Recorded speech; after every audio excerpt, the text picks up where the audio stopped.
السلام عليكم. زي ما وعدتكم المرة اللي فاتت اني هشارك معاكم وصفات المطاعم لتقديم الفول المدمس. طبعا قصة المصريين مع الفول لا تنتهي، بنحب نعمله بكل حاجة تيجي قدامنا، يعني ممكن نعمله بالصدق، ممكن نعمله بالبسطرمة، ممكن نعمله بالزيت، بالسمنة، بالبيض، بالطماطم، بكل ما يخطر على بالكم. قولوا لي ايه اكتر وصفة بتحبوها للفول؟ اول وصفة عندنا هنعمل الفول بالطماطم. ببتدي ان انا ارفع الطاسة بتاعتي على نار متوسطة واحط فيها كمية مناسبة من الزيت وهسيبه لغاية لما يسخن كويس قوي. بعد كده هنزل بالفلفل الحار المقطع قطع صغيرة، وهنزل عليهم بعد كده بالثوم. احنا هنا بنضيف حوالي 5 فصوص ثوم، وطبعا ده بيكون حسب الرغبة وحسب الكمية. هبتدي بقى ان انا اقلب الكلام دوا على النار بتاعتي لغايه لما الثوم بتاعي يتحمر، وبعدين هنبتدي ننزل بمعلقه كبيره من الخل وبالطماطم اللي احنا مقطعينها قطع صغيره.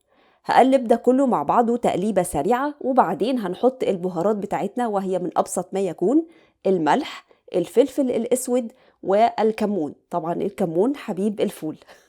هنقلب ده كله مع بعض وهسيبه على نار متوسطة لحد لما الصلصة بتاعتي دي تتسبك. يعني تتسبك يعني تتقل كده وتبقى بالمنظر اللي حضرتك شايفاه معايا ده. في المرحلة دي هنبتدي ان احنا ننزل الفول الجميل اللي احنا دمسناه مع بعض المرة اللي فاتت، وطبعا الكمية هتكون على حسب كمية الصلصة الموجودة عند حضرتك.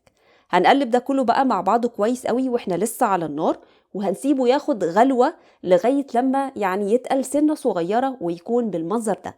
وكده أول وصفة معايا بقت جاهزة، الفول بالطماطم، وفاضل إن احنا بقى ندوقها. الوصفة التانية اللي عارف محمد أحمد بتاع الفول عندنا في اسكندرية، وهو مشهور جدا، وخاصة زمان أيام ما كان بيعمل الفول بقى يعني كده بإتقان شديد. الوصفة دي أحلى كمان من بتاعة محمد أحمد، اللي هو بناخد كمية من الفول وهبتدي إن أنا أنعمها كويس قوي في الميانتا، وبعدين هبتدي إن أنا على نار برضو متوسطة أنزل بكمية الزيت المناسبة، وهنزل عليها بالفول اللي احنا نعمناه وشوية طماطم مقطعة برضو قطع صغيرة، وعصرة نص ليمونة، وفلفل مقطع قطع صغيرة حار برضو، وفصين توم للتنكيه، ومعلقة خل كبيرة، وحوالي كده معلقتين كبار أو أكتر شوية من الطحينة حسب طبعا الكمية اللي عند حضرتك. وهننكه بقى بالملح والكمون.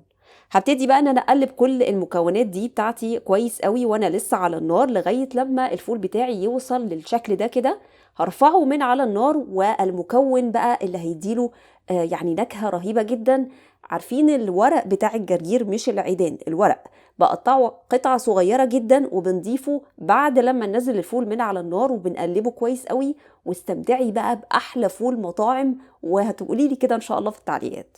الوصفة الأخيرة وصفة سهلة جدا، ولكن اكتشفت ان ناس كتير مش عارفاها، هي وصفة الفول بالبيض. طبعا دي بقى بتتعمل بالسمنة. بنسيب السمنة كده تسخن كويس قوي على النار، وبعدين بننزل بكمية البيض اللي عندنا وهنقلبهم تقليبه بسيطه مع الملح اللي احنا محتاجينه للوصفه. هنا طبعا بتعملي حسابك ان انت الملح ده يكفي الفول والبيض. وبعدين هننزل بكميه الفول المناسبه للبيض، وهبتدي ان انا اقلب كل دوا مع بعضه. وطبعا الوصفه دي بقى بتحب قوي الفلفل الاسمر او الفلفل الاسود، فعيشي حياتك بقى وحطي كتير كده واستمتعي باحلى فول بالبيض. شاركوني بقى باحلى وصفه انتوا بتحبوها للفول.